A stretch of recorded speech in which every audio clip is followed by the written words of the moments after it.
My name's Angelo, and welcome to We Want Picks. Every single week, we break down full UFC fight cards. We give you our predictions, our bets, and our fantasy plays. So make sure you like this video and subscribe to the channel so you don't miss any of our content. And this video is brought to you by BETU Play to Earn. BETU Play to Earn is the world's first online sports and esports betting game. Check it out now at betuearn.com. That's bet, the letter U, earn.com. Next up, at UFC Vegas 50, we have another very interesting fight. We've got Drew Dober taking on very short notice replacement Terrance McKinney. Terrance McKinney stepped up, I think it's 10 days or whatever. I saw him tweet the actual amount of days in the turnaround. It's 10 days, something like that. Anyway, Drew Dober, 23-11 overall, 3-2 in his last five. He's coming off losses to Islam and a war with Brad Riddell. Terrance McKinney is 12-3 overall, 5-0 in his last five, and he's coming off a submission win over Faraz Ziem just 2 weeks ago. Drew Dober is a fun take one to give one striker. He has really nice power, a very good chin, and a willingness to brawl. He's technically sound, but that doesn't stop him from just getting wild. He's very durable, and unless you're Islam, any fight with Drew Dober is a really tough fight. I wouldn't say he has holes on the ground, but historically speaking, the way that you beat Drew Dober is you take him down. And Terrance McKinney, he was a giant underdog in his UFC debut against Matt Frevola. He was an underdog against Faraz Ziem 2 weeks ago, and he's an underdog in this fight too. And this is not his first short notice fight either. That Matt Frevola fight, he took on very short notice. He hopped in there and he won with a 7-second knockout. McKinney is long. He's powerful. He likes to fight at range. And don't let all the knockouts fool you. He is a JUCO All-American wrestler, and he just looked so freaking slick on the ground with Faraz Ziem. Terrance McKinney, he opened at more than a 2-1 underdog here. He opened at like plus 250 or something like that. And I understood it on its surface, right? Because Drew Dober is just so freaking tough. He hits so hard. And, you know, if Terrance McKinney wants to stand with him, that could be a tough night. And the hype around McKinney, though, it is real. But let's not forget, he fought on the Contender Series in 2019, and he was knocked out. So it's not like Terrance McKinney is undefeated. His chin's never been checked. His chin was checked, and he was knocked out in 2019. With that being said, Brad Riddell was able to take Drew Dober down 5 times to get that win. And I see more of the same here for McKinney. I think he looks to wrestle and control from there. I do not advise him to stand and bang, even if he has had success recently with the striking. I grabbed Terrance McKinney money line. I got it at plus 185. It's still on its way down. If you want in on him, I would get in on him now because I see the money's moving. People are all over Terrance. I get it. I do think this is far more dangerous. Like some people are like, oh, Terrance is a guarantee. He's not a guarantee. This is a dangerous fight. Drew Dober is not a bum. But I think Terrance McKinney, stylistically, should have a pretty straightforward fight. What do you think? Yeah, this is honestly the dumbest shit I've ever seen in my life. Terrance McKinney was going to be my lock of the week if Chris Motino wasn't as bad as he was.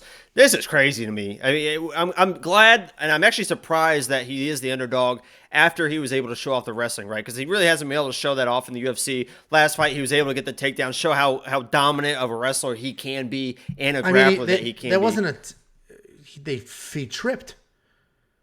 But he dominated on the ground. He was able to show off the grappling was spectacular. Yes, I don't know if I said takedown, but yeah, the grappling and stuff. He was able to show how well he controlled people on the ground. He's not just a knockout guy. He is a wrestler. He's a JUCO. He's a national champion. All-American. Right? JUCO All-American.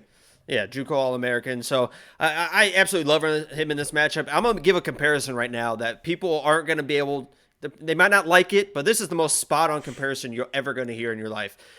Drew Dober is the lightweight version of Jeremy Stephens. He's very, very tough. He's very, very good everywhere. He's going to end up fighting everyone in this division because he is right at that level. He's right at that like 10 level where he could be ranked, fall out of the rankings, win a couple fights. He is the Jeremy Stephens of the division. He's always going to be there. He's a very good, well-rounded fighter with a little bit of wrestling, decent power in his hands. But Terrance, I think he goes to the wrestling early in this fight and just able to dominate control. And he's a finisher once he gets you where he wants to be. So I'm 100% on Terrance McKinney. This is super disrespectful. I'm a believer now in him, and I can't believe he's still an underdog. I am surprised. It's funny because when I saw it at first, I'm like, oh yeah, I get it, man. Drew's tough, And then the more you look at it, the more you think about it. It's like, listen, Brad Riddell, who's the Tiger Muay Thai striking coach, or was at one point in time, took him down 5 times. 5 times. Terrance McKinney's a JUCO All-American American wrestler.